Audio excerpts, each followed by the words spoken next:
Hola, ¿qué tal amigos? ¿Cómo están? Bienvenidos a Teoría en Pocos Minutos. Estamos en una clase más con el doctor Daniel Schigen. Hoy vamos a hablar de la fórmula de la pulsión. Para esto vamos a hacer una pequeña comparativa entre la pulsión en la obra de Freud y también, por supuesto, la pulsión en la obra de Lacan. Esto es conceptos fundamentales de Lacan. Y bueno, sin antes que nada, pues, ¿cómo estás, Daniel? ¿Cómo te encuentras? Y vaya, adelante. Bien, bien, gracias. Me habías dicho que te interesaría empezar por comentar algo de la pulsión en Freud y así hacemos la comparativa. ¿Te parece? Claro, perfecto. Entonces comenzamos con esta pequeña introducción. Sí, en la teoría freudiana, el término de pulsión es muy distinto a lo que hasta el momento pues yo alcanzo a concebir en la obra de Lacan. Entonces va a ser muy importante hacer esta distinción. Por ejemplo, en Freud tenemos la pulsión como una sublimación que después tendría una meta y una satisfacción. Y esto puede ser, aunque se discute mucho, sobre todo el psicoanálisis lacaniano, pulsión de vida o pulsión de muerte, que sería eros, vida, y muerte, pues sería thanatos. Eh, eh, Esto es muy importante porque la pulsión no es sinónimo de instinto, ni siquiera en la teoría freudiana. Freud recoge el concepto de instinto del término coloquial como tal, es decir, los instintos son cosas básicas al nivel del grado animal, es decir, no estamos hablando aquí del sujeto racional, sino de un animal, como puede ser comer, puede ser huir o atacar o dormir. Y sin embargo, la pulsión sí tendría un sentido más ya antropológico. Por ejemplo, si alguien es boxeador, podría ser que la sublimación aquí sea matar, es decir, que en el fondo se esconda la pulsión de matar, pero como él no quiere ser un delincuente, no quiere ir a la cárcel, lo que va a hacer simplemente es dedicar tiempo y espacio de su vida a ser boxeador y entonces pues sublimar su pulsión en algo que es más aceptado socialmente, que sería en efecto el acto de boxear. También, por otra parte, tendríamos, por dar otro ejemplo de pulsión, lo que puede ser el histrionismo, donde una persona pues quiere demasiado llamar la atención. Regularmente son personas teatrales o muy dramáticas con sus emociones y que pretenden en efecto captar la atención del otro. Y ahí tendríamos pues la sublimación de un exhibicionismo que podría ser el mostrar el pene y para no hacer esto, pues simplemente pues se transformaría en un histrionismo. Bueno, dicho esto, te cedo la palabra, Daniel. Lacan va a ser, me parece, una transformación distinta en su teoría del concepto de pulsión. Sobre todo va a cuestionar bastante si es que la pulsión se satisface realmente, si tiene una meta realmente. Y bueno, ¿quién mejor que tú para decirnos esto? Adelante. Bien, bien, sí, claro. Yo cuando estudié la maestría de psicoanálisis me sorprendió mucho la fórmula que da Lacan de la pulsión, articulándola con la demanda y poniéndola dentro del grafo del deseo en el nivel superior, lo cual me llevó a dudar, ¿no? Porque digo, la pulsión generalmente la asociamos con lo más natural, orgánico, biológico que hay en el hombre, ¿no? Desde la perspectiva de Freud, como bien dijiste, es casi como una búsqueda de satisfacción de órgano que no tiene una meta que pueda considerarse adaptativa, justamente porque la diferencia entre el hombre y los animales sería que en los animales todas las actividades y funciones están organizadas en función de fines relacionados con adaptarse, sobrevivir y reproducirse, y en el ser humano eso estaría perdido y no habría esa unidad, sino una multiplicidad de órganos que buscan cada uno su propia satisfacción y que pueden llevar justamente a la muerte, ¿no? Porque la búsqueda de la satisfacción exclusiva de un órgano podría hacerse a costa de la funcionalidad de los demás, con lo cual se produciría un proceso entrópico que llevaría a eso que Freud llama la pulsión de muerte, ¿no? También hay que tener en cuenta que en Freud hay dos teorías de la pulsión, ¿no? Una teoría inicial, que la que me parece que analiza más Lacan y le resulta más interesante, donde habla, bueno, del empuje que se ejerce sobre un órgano, el cual a su vez busca un objeto. El objeto, dice Freud, es lo más intercambiable, digamos, lo que está menos fijo en el caso del ser humano, y lo que se Claro. busca es la satisfacción de la pulsión. Por eso es posible sublimar, ¿no? Por eso es posible, como indicaste recién, Sí. sustituir el objeto y obtener la misma satisfacción. que sería lo que garantizaría de alguna manera poder dar satisfacción al órgano sin comprometer la inserción dentro de un contexto social y cultural que tiene ciertas normas que hay que satisfacer, ¿no? Porque obviamente, como en el caso que dijiste del exhibicionista, eso lo haría ir en contra de la ley y terminar en la cárcel. Entonces, la Ujú. forma de sublimar es sustituir el objeto y obtener exactamente la misma satisfacción. No me quiero meter demasiado en el tema de la pulsión de vida y pulsión de muerte. Sé que Lacan también lo retoma, pero es muy interesante cómo, basado, digamos, en la relectura de Freud, Lacan cambia la perspectiva totalmente, Sí, ¿no? Es como que toma exactamente los mismos datos, pero en un sentido diferente, porque fíjate cómo en Freud la cuestión pasa por si la satisfacción se da en un órgano o en la totalidad del organismo, y el hecho de que sea en un órgano es propio del ser humano porque falta algo que aglutine, digamos, a todos los órganos para que tiendan a las funciones adaptativas que se dan en el reino animal, mientras que en Lacan la cuestión pasa más por el orden del saber, ¿no? Porque la idea sería que lo que falta en el hombre es el instinto, pero el instinto justamente es un saber hacer, ¿no? Un saber que estaría en ujú, el animal y al no estar en el hombre estaría sustituido por algo de orden cultural, ¿no es cierto? Entonces ahí ya desde el claro. principio tenemos que hay la presencia del gran otro, ¿no? Funcionando ahí para que la pulsión se active en el caso del ser humano. Con lo cual, lejos de estar ligada a algo más específicamente orgánico, a una satisfacción que un órgano determinado está buscando, estaría ligada más bien a cómo, digamos, la necesidad es algo que debe ser recogido por el otro, ¿no? El gran otro, que debe descifrar el grito, por ejemplo, del infante como un llamado que está buscando una Sí. determinada satisfacción a través de un determinado objeto, con lo cual ya de entrada la pulsión va a ser la pulsión del otro, igual que el deseo es el deseo del otro, con lo cual se pierde totalmente esta idea freudiana de la búsqueda de una satisfacción egoísta individual, ¿no? Ujú. ¿Por qué? Sí, Porque ahí tiene que estar presente, como lo decía el propio Freud en su escrito, digamos, inédito de psicología para neurólogos, tiene que sí. estar presente el entendimiento del otro, ¿no? El entendimiento materno, dice Freud, que descifre, ¿no? El grito del niño como un llamado y así le dé un significado y como dice Lacan, le devuelva su mensaje, su propio mensaje en forma invertida, ¿no? Porque es como que la pulsión la aprendemos también del otro. Y eso se nota Ujú, mucho en el grafo del deseo. Por eso la ujú, confusión que me generaba a mí al principio ver esa fórmula, porque nos aleja mucho de lo que era la concepción freudiana acerca de la pulsión, ¿no? Que tiene claro. más que ver con una concepción biologista, digamos, ¿no? Yo acá hice unos esquemas para tratar de orientarme y empecé Adelante. por la posición freudiana, Sí. que en la primera formulación nos habla, no sé si ahí se lee, Ujú, de la pulsión como algo que está entre lo somático y lo psíquico, ¿no es cierto? Que es sí. algo, una fórmula que es recogida por algunos post-freudianos como Ansermet y Magistretti, que tratan de hacer una síntesis entre psicoanálisis y neurociencia, y lo Ujú, identifican a esto con lo que Damasio llama, por ejemplo, los marcadores somáticos, ¿no? O sea, como ujú, algo que está mediando entre el organismo y el aparato psíquico. Algo que me ujú, parece se aleja muchísimo de la lectura que va a hacer Lacan de este concepto. Pero claro. ahí la pulsión aparecería en la intersección entre lo psíquico y lo somático como un empuje que podríamos considerar tanto de orden psíquico como de orden somático, ¿no? Se daría ahí en el Ujú, medio y sí, ese empuje va a incidir sobre un órgano, que es somático obviamente, pertenece al organismo, y que va a sí. buscar en un determinado objeto, el objeto lo ubicamos del lado de lo psíquico porque sería una representación, para lograr Sí. así la descarga, ¿no? Entonces lo que se nota es que en el caso de Freud, lo que es el objeto que logra la satisfacción del órgano es lo menos Ujú, importante. Eso Freud lo dice y es algo que a Lacan le ujú, llama la atención y él lo va a recoger, ¿no?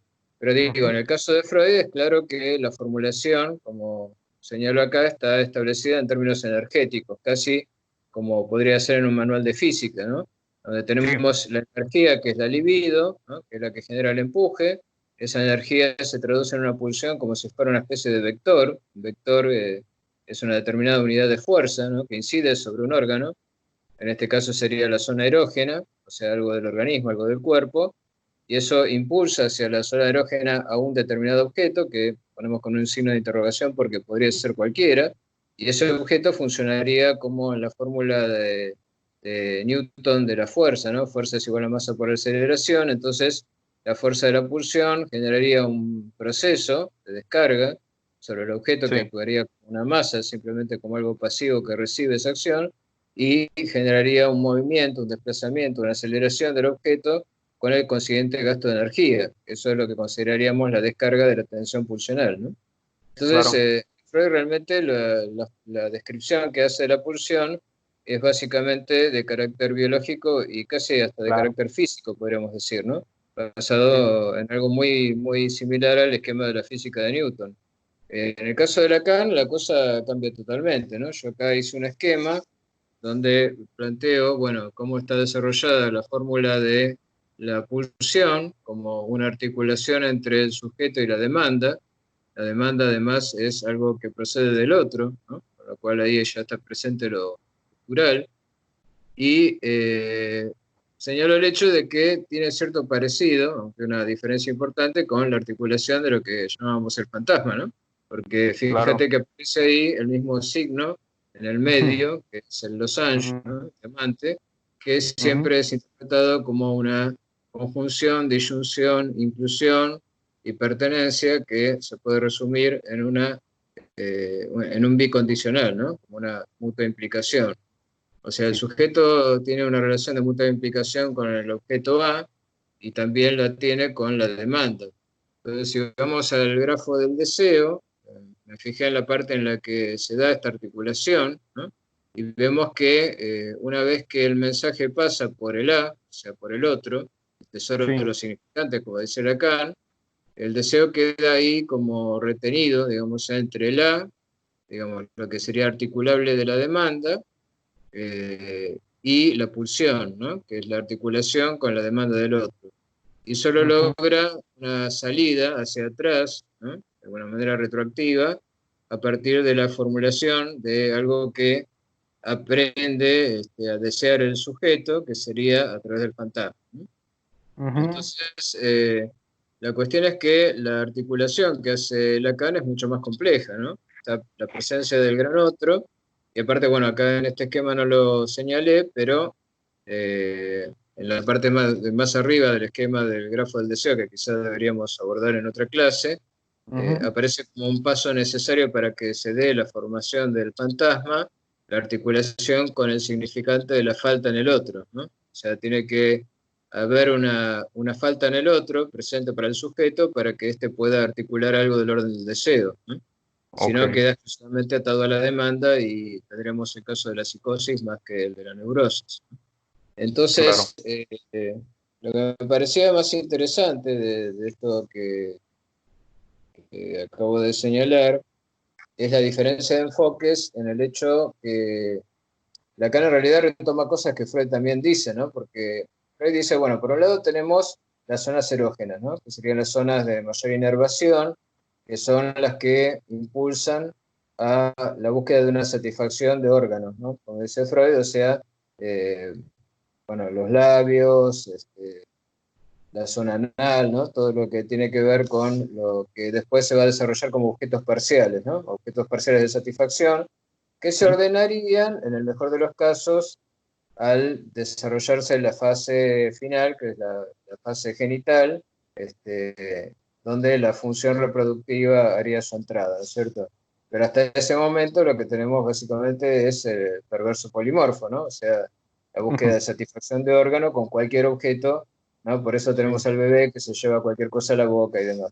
Es el enfoque freudiano, pero lo que rescata Lacan de esto es que en realidad, como dice Freud, como decíamos antes en el proyecto de psicología para neurólogos, si no sí, estuviera presente el entendimiento del otro, estas zonas de borde no se activarían. O sea, lo que realmente activa la búsqueda de la satisfacción que se da en la pulsión es la presencia del gran otro. O sea, alguien que cumple esa función, que es la función materna, que es la de empezar a generar algún tipo de activación en esas zonas erógenas, ¿no?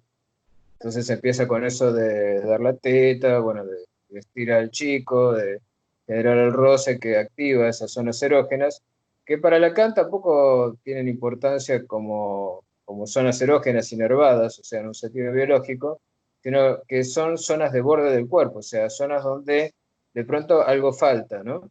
Es donde el borde del cuerpo se manifiesta como límite corporal que indica una finitud, una ausencia, lo que sería la caída del objeto A, y eso lleva a la búsqueda de algo que ocupe el lugar de lo que falta, ¿no? Y que genere satisfacción.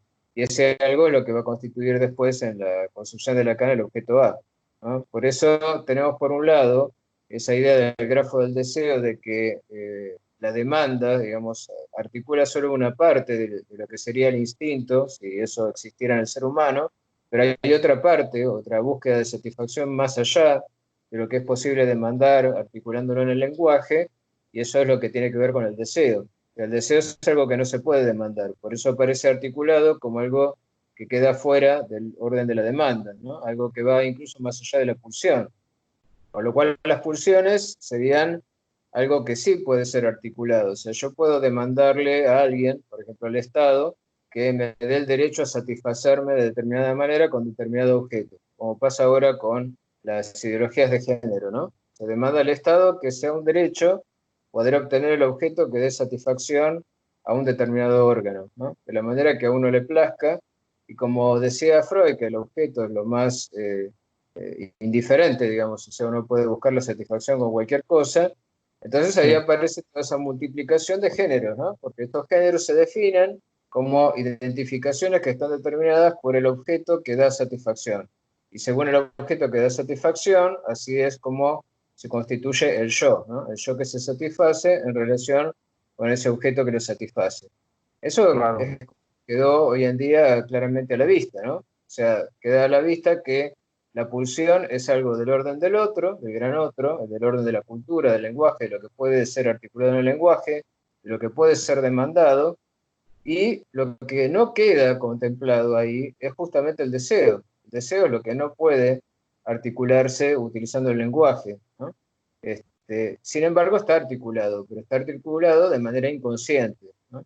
En el caso de la pulsión no hay nada inconsciente, o sea, un exhibicionista tiene muy claro que él necesita exhibir su órgano para obtener una determinada satisfacción a partir de la mirada que genera en el otro. Mm, Y en eso no hay misterio, digamos, no hay nada que esté reprimido ahí. Lo mismo pasa con cualquier satisfacción pulsional, ¿no? Si yo, por ejemplo, tengo una adicción al mate, para dar un ejemplo, digamos, claro.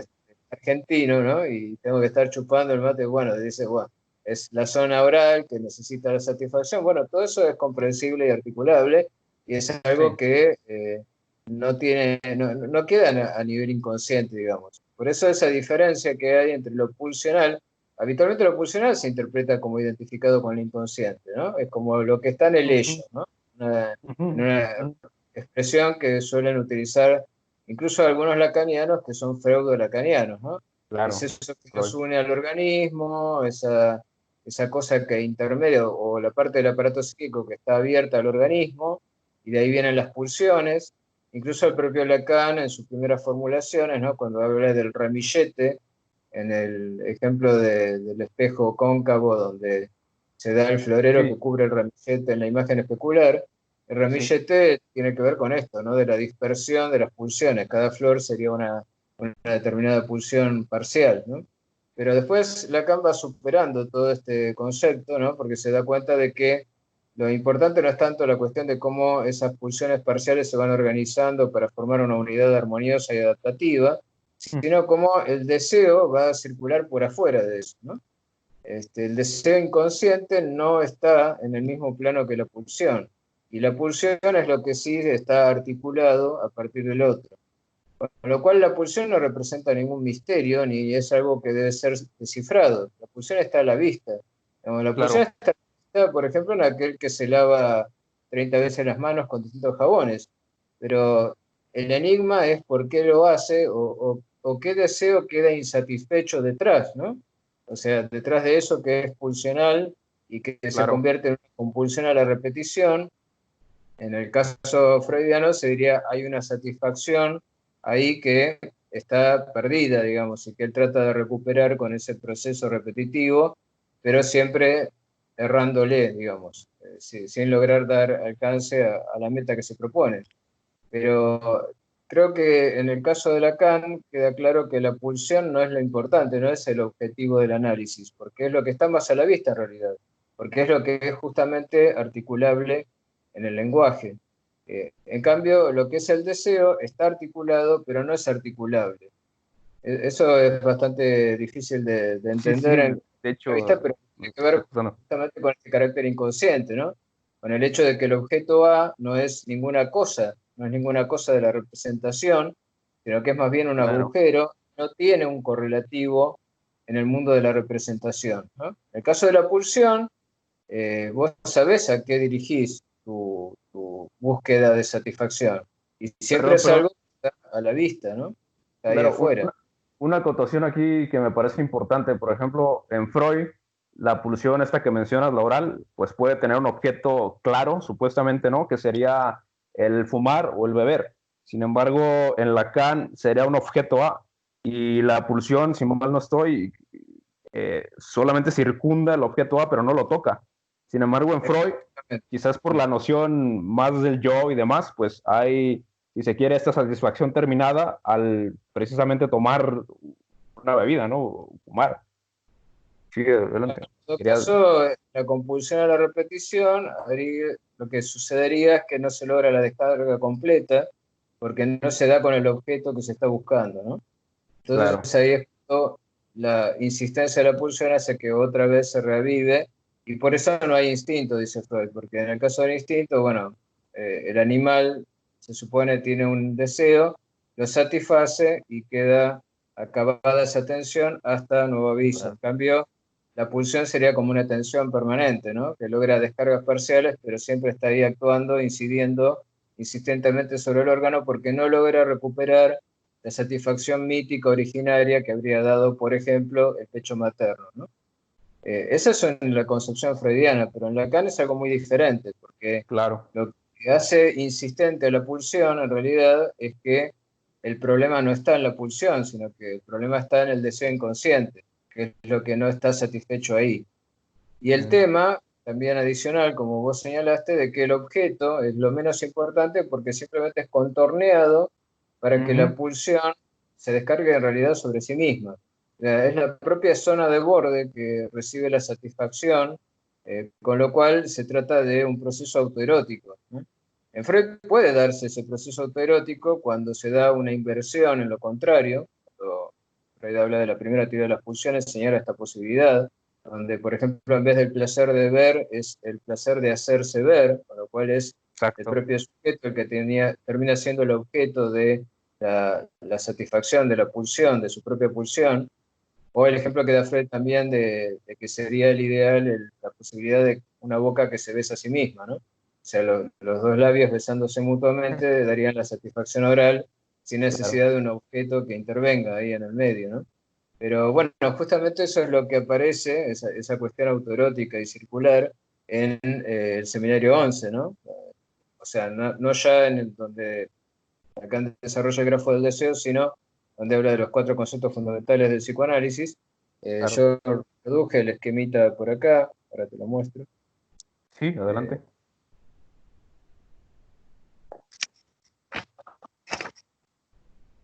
no sé si se ve ahí. Sí, Él sí, utiliza ahí se ven. conceptos, términos en inglés, ¿no?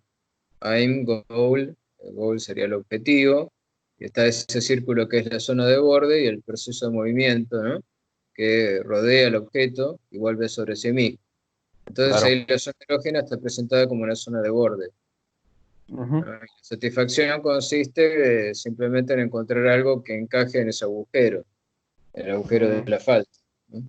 ujú, También es muy interesante que en el seminario 11 Lacan compara la pulsión con un montaje surrealista, ¿no? Dice, ujú, si nosotros consideramos los términos freudianos, o sea, que habla de un empuje, que determina una incidencia sobre un órgano, que a su vez busca un objeto, que es lo más indiferente de todo, para lograr una descarga de la tensión. claro. Entonces eso se parece mucho, dice él, a un montaje surrealista, ¿no? Y da una comparación muy interesante donde dice, bueno, es como si imagináramos un tubo de gas conectado a una dínamo que acciona un aparato que hace que se extienda una pluma de pavo real que le hace cosquillas en el vientre a una mujer hermosa, ¿no? O sea, todos elementos totalmente desconjuntados que no tienen ningún sentido, porque justamente lo que caracteriza la pulsión es el sinsentido, o sea, el hecho de no tener un objetivo que podamos considerar racional, ¿no? Simplemente Claro, por el hecho de que ha sido activada por circunstancias que son contingentes en la vida de un individuo, lo que se va a convertir en el objeto de deseo, la búsqueda de la satisfacción, es lo más contingente que hay, ¿no? Y es lo más sustituible por otra cosa. Con lo cual es muy interesante, ¿no? El planteo que hace Lacan de cómo da vuelta esto que los freudianos tienden a pensar como la incidencia de lo biológico en la vida humana, cuando en realidad no se ujú, trata de nada de eso, ¿no? Sino ujú, que en la pulsión es justamente donde vemos al ser humano totalmente sumergido en el lenguaje, ¿no? Y afectado claro, por ese lenguaje. de Así que, hecho, sí. sí, de hecho estaba viendo en un video de, quizás lo conozcas, psicoanalista argentino, Marcelo Augusto, ajá, Pérez, creo que se pide, no recuerdo exactamente, pero él decía que Lacan menciona que somos débiles de mente, ¿no? Porque, por ejemplo, una hormiga quiere dormir, duerme, una hormiga quiere comer, bueno, tendrá su comida, come. Sin embargo, nosotros tenemos insomnio, sin embargo, nosotros, vaya, llegamos a la anorexia, al sobrepeso, etcétera, ¿no? Y entonces esa sería la gran diferencia, porque en los animales habría instintos, sin embargo, ya en la pulsión, pues es de carácter racional y humano, y seguramente tendrá que ver con el lenguaje. No, no sé qué podrías decirnos de esto. Y bueno, eso queda claro en esto de la forma contingente en que se desarrolla la satisfacción a partir de algún objeto que ha quedado ahí, ¿no? Como objeto de satisfacción que hace que una persona determinada trate de buscar esa satisfacción siempre de nuevo, ¿no? Como pasa con los chicos que piden que siempre les lean el mismo cuento. Y eso también explica la compulsión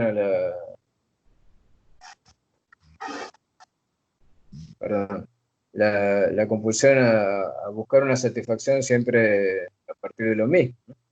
Sí, Eh, pero justamente el análisis no pasa por ahí, eso no es lo interesante, no es lo que tiene que ser descifrado porque eso es lo que está a la vista. Bueno, la forma como cada uno se satisface no es el problema es si eso le genera algún tipo de insatisfacción, ¿no? O sea, ¿por qué esa satisfacción no da con el clavo, no logra la meta que está buscando? Porque eso es fuente de sufrimiento, ¿no? Básicamente. Pero claro. ahí vemos, sí, sí, justamente que no podemos hacer una comparación entre el hombre como animal parlante, digamos, o hablante ser, y lo que sucede en el reino animal. Igual, digamos, para Lacan eso es secundario y no interesa demasiado. No interesa demasiado porque en realidad tampoco sabemos si los animales tienen algo que podamos llamar el instinto. Eso es simplemente una Ujú, suposición que hacemos para tratar de entender nuestra diferencia con ellos, ¿no? Pero claro. bueno, también con los estudios que se han hecho en biología, en el campo de la etología, por ejemplo, se ha visto que la vida animal en la naturaleza es mucho más compleja de lo que solíamos sospechar, ¿no? Por ejemplo, existen los llamados bonobos, que es una clase de monos, que cuando se encuentran en ante una situación nueva reaccionan de manera grupal y las tensiones que les genera, digamos, tener que resolver un conflicto, un problema, los Ujú, lleva a satisfacerse eróticamente unos a otros sin ningún tipo de búsqueda, digamos, reproductiva, sino que es como una forma de calmar la tensión, ¿no? Con lo cual tampoco queda tan claro que en los animales no exista algo que podamos llamar la pulsión. O sea, podría haber algo del orden de la pulsión como en el ser humano, solo que, bueno, ahí no está la presencia del lenguaje, no está la presencia del gran otro.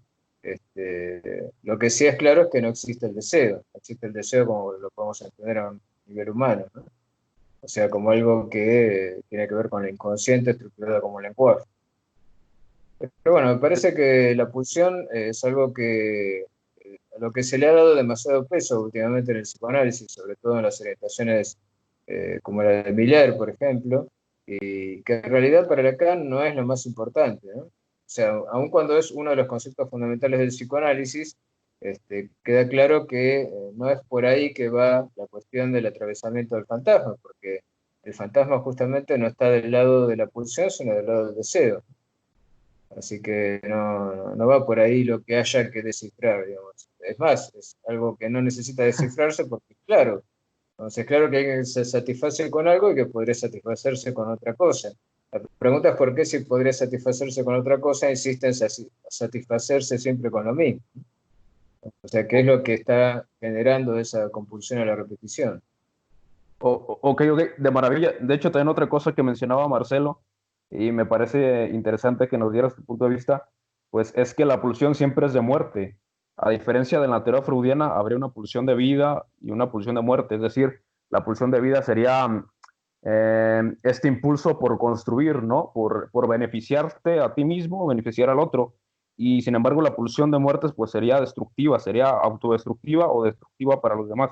Eh, Según Marcelo, pues él menciona que no hay pulsión de vida. La pulsión siempre es negativa en el sentido en el que pues no es funcional, ¿no? De pronto el lavarte las manos 500,000 veces al día, pues de pronto te quita tiempo por otras cosas importantes, cuando esto puede llegar a ser contingente. Bueno, ahora con la cuarentena y demás quizás sea un poco más adaptativo, No pero podrías hacer todo fuera de estos fácilmente. contextos, sí, pero fuera de estos contextos, pues llega a ser una pérdida de tiempo porque basta con dos, tres, cuatro veces, no sé. Claro, pero eso porque se sigue manejando un concepto freudiano de la pulsión Ajá, y de la pulsión entendida como compulsión, ¿no? ok. Y eso genera un desgaste entrópico, ¿no? Produce una degradación termodinámica que lleva al organismo a Mm, pasar a un estado de muerte, ¿no? claro, Pero Lacan es claro que la muerte biológica no es lo importante, sino que lo importante es la muerte simbólica, ¿no? Por eso él habla de las dos muertes y justamente nosotros ya estamos mortificados por el lenguaje. Por eso podemos decir en términos lacanianos que la pulsión es pulsión de muerte, porque tiene que ver justamente con el hecho de que lo que da satisfacción es algo que lleva un nombre, ¿no? Y es por el nombre que ha recibido ese objeto que se ha convertido justamente en el objeto de la satisfacción de una zona de borde del cuerpo que a su vez es algo imaginario y no real. Entonces, hablar de la pulsión de muerte en Lacan me parece que, bueno, requiere de un análisis que nos llevaría a otra clase más, ¿no? ¿Qué claro. es la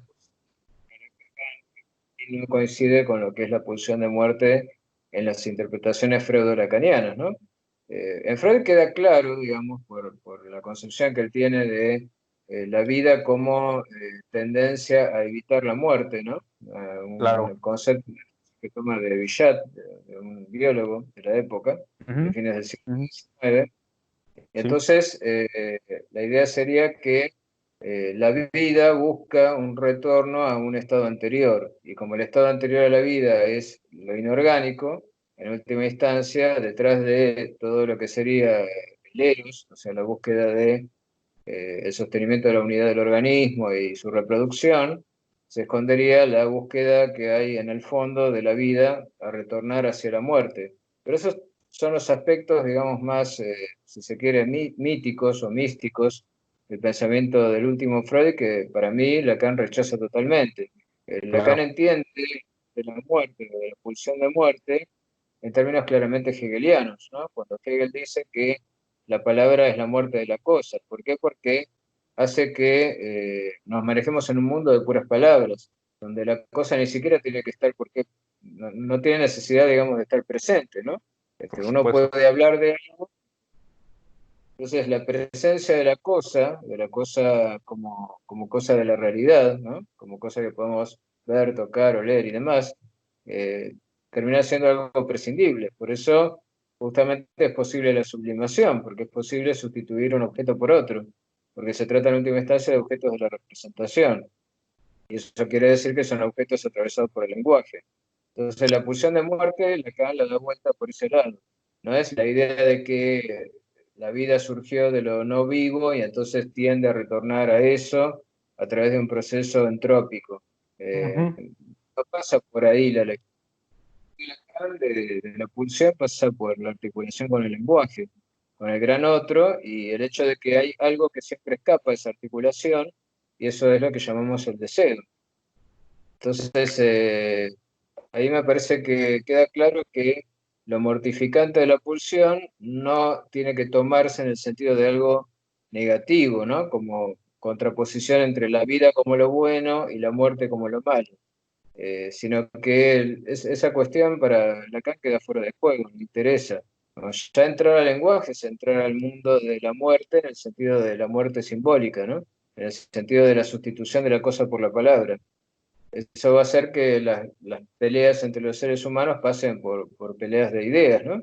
Por peleas de conceptos, de palabras, de nombres, todo queda articulado dentro del lenguaje. Y entonces la pulsión pierde ese carácter de tendencia de un órgano a buscar su satisfacción en el sentido freudiano. No pasa por ahí, digamos, pasa por otra cosa. Por eso ese contraste, ese choque que genera ver en el grafo del deseo que esté tan arriba la articulación que él llama pulsión, ¿no? La articulación con la demanda. Y que aparte es demanda del otro, ¿no? Por lo cual no es algo que tenga que ver con un espacio interno, íntimo y orgánico. No es el organismo el que busca una satisfacción determinada. No es que un órgano se separa del resto de los otros órganos y busca una satisfacción que va en contra del resto y hace que se pierda la armonía interior, ¿no? El organismo como algo que se puede adaptar al medio, sobrevivir y reproducirse, ¿no? El tema en Lacan pasa por otro lado. El tema pasa por el hecho Sí, sí, de lo claro. que instinto, si queremos llamarlo así, que es articulable en el lenguaje y hay otra parte que no. Y esa parte que no es articulable es el deseo. Justamente tengo una pregunta sobre eso, quizás peque de ingenuidad, disculpa, pero si el deseo no es articulable, ¿significa que no lo puede ser en un futuro? Es decir, por ejemplo, me estás diciendo que la pulsión es algo que está a la vista, que no hay que analizar más, simplemente lo vemos y ya, ¿no? Sin embargo, el deseo, como no pasa articulable por el lenguaje, mi pregunta es si llega algún momento en el que, ya sea en un análisis, el paciente pueda decir, vaya, este era mi deseo, que pueda ponerlo en palabras, o si esto de plano no llega a pasar. Adelante. Sí, pasa porque, como dijimos en algún momento, la búsqueda es la el atravesamiento del fantasma, ¿no? O sea, poder descubrir cuál es esa pequeña cosa, digamos, que es la que es causa de deseo en el sujeto. Ok. Bueno, pues Entonces, si se pudiera llegar, digamos, ahí, entonces tendríamos esa articulación, porque acordate que lo imposible de articularse es un imposible relativo, porque es el imposible para cada caso, no es que es una ok. imposibilidad dentro de lo imposible absoluto. Siempre obviamente va a haber algo que va a quedar fuera de la palabra, ¿no? Fuera de lo que puede llegar a articularse en el lenguaje, Claro. porque justamente si no hubiera esa imposibilidad no habría deseo, ¿no? Porque, como decía antes, para que se dé la articulación del fantasma, hay que pasar por la constatación de que la demanda del otro no da toda posibilidad, sino que hay aspectos, digamos, de la necesidad que no son articulables de esa manera. No alcanza, digamos, con lo que mamá me dijo que yo tenía que hacer para lograr una vida mejor y hacer, ¿se entiende? Eso, bueno, es un poco burdo, pero sería la No, idea no, sí, de sí. que siempre hay un resto, ¿no? Hay un resto justamente porque si no estaríamos totalmente alienados en el otro. Pero ese resto tiene que ver, como habíamos visto en otra clase, con un sinsentido, ¿no? Una falta. Y que tiene que ver con el lado del significante amo, ¿no? Con el hecho de que el Claro, por significante amo, supuesto. el nombre, una vez que se asume como propio, hay que descubrir que no tiene en realidad un significado, sino que el significado se lo damos nosotros mismos. Wow, wow.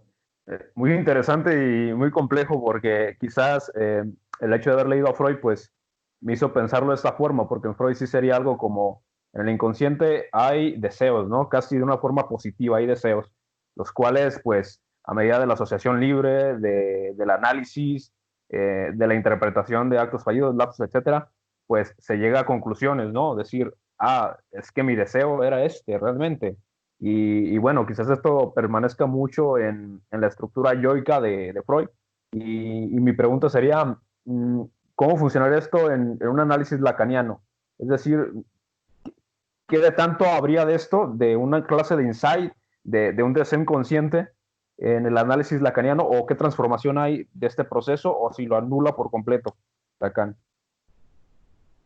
Pero fíjate que en el caso de Lacan, cuando él trabaja el tema de lo que sería el supremo bien, y dice, bueno, el supremo bien, ¿qué sería? Sería el incesto, y justamente eso es lo que tiene que estar necesariamente prohibido, ¿no? Para que haya Ujú. pertenencia al lenguaje e inserción en la cultura. Entonces, Claro. el mayor bien sería el mayor mal, así que no es eso lo que hay que buscar. O sea, que uno, digamos, no renuncia al deseo, no quiere Ujú. decir que satisfaga el deseo, porque el deseo es de Ok, por sí algo que no se puede satisfacer. Lo que ok, hay que lograr es justamente eh, digamos, el insight, si querés llamarlo así, la captación de que el deseo es imposible por sí. Y sostener eso, ¿no? Sostener eso sin buscar una satisfacción sustituta que diga, esto era lo que yo deseaba, ok. porque no hay tal cosa. O Wow, sea, no pues hay que tomarlo en Lacan como algo personal, ¿no? El deseo tampoco sí, es sí, algo de la persona, eso sería hacer psicología, y el claro, psicoanálisis no pasa por ahí. claro, por supuesto.